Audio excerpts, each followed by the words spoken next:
Okay, so let's go over a philosophy for the Carbon Markets Extension Program. This will be a framework for thinking about these topics as we proceed. In fact, we at FOCCE developed some principles to help educators navigate this complicated topic.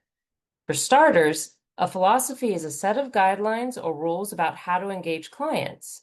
Principle one in our philosophy states that our curriculum should be grounded in science. That is the role we play in society as educators. We have to stick to the research and be comfortable with saying things like, "Oh, well, we don't know this yet," because the research hasn't caught up yet in this emerging market space. The second principle is being unbiased in the materials and information you present. A lot of the research has been done and it is built on modeling and making predictions, but these predictions are complicated. It's ideas about climate change impacts, carbon storage in the future, and maybe how carbon markets may impact the economy.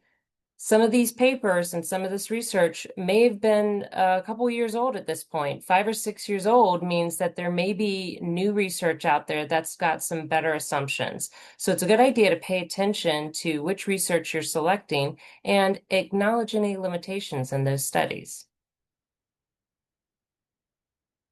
Principle three focuses on preparing landowners and stakeholders to engage in forest management and the carbon economy.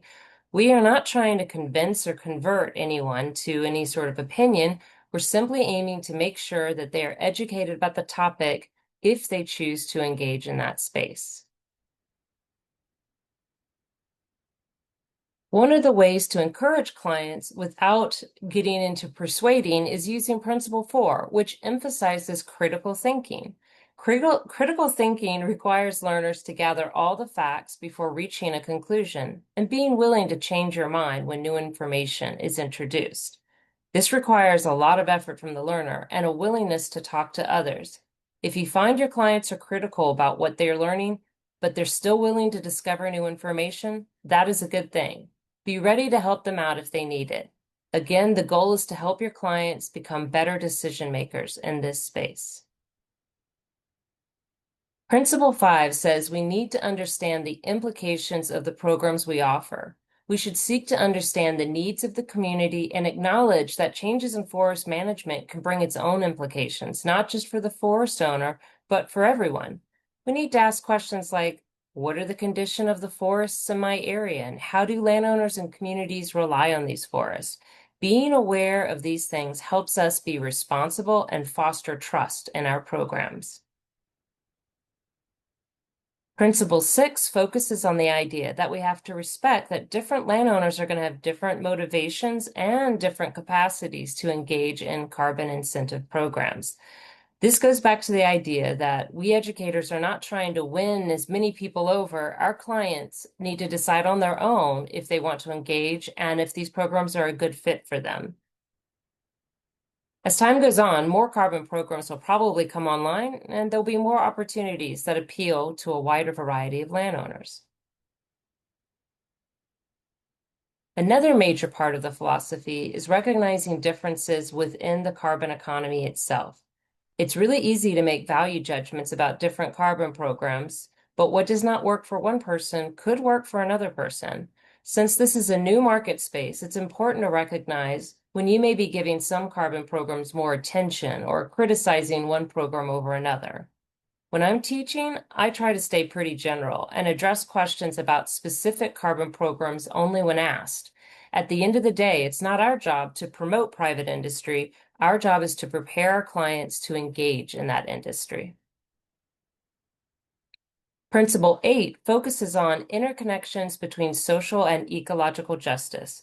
Be aware that there are people who are not part of these conversations, and the things that happen in this space may impact them. For example, folks in West Virginia who are experiencing extreme flooding may not know about ongoing forest management decisions. The connection between climate change and forest management is not something everyone is aware of in a direct way. We as educators need to be sure that all stakeholders have the opportunity to stay informed. Principle 9 emphasizes our role in fostering agency within our clients and stakeholders. Having agency refers to the capacity to make choices, take action, and exert control over our lives and the environment. At the end of the day, our clients need to be able to advocate for opportunities that are a good fit for them and their community. One way to raise up leaders is by offering peer learning programs, where by working with each other, peers can eventually become community leaders. And number 10, it's pretty important, and that is about building a community of practice around managing forest for carbon under climate change. No single person can manage a forest very well. We need professionals, friends, and colleagues to help navigate complex issues and sustain forests into the future. So, in summary, having a philosophy can help you navigate difficult conversations and foster trust with your clients. Upon reflection, the principles discussed today are suggestions. We encourage you to consider your own philosophy as you work and learn in this space. Thank you all for joining us for today's video. If you're joining us on YouTube, we encourage you to go to the FOCCE website and check out our free online training course. If you're a part of this course, we have a few reminders for you. First, in order to obtain credits, make sure to fill out the evaluation survey for Module 1. This can be accessed on the classroom webpage. There's also a comprehension check from this video, similar to the last one. There are optional activities that you will really enhance your ability to apply these topics at well. And there is a question and answer form. So if there are any areas that you need further clarification, leave them in the chat on the classroom and we'll get back to you. So we hope you enjoyed the module. We'll see you next time.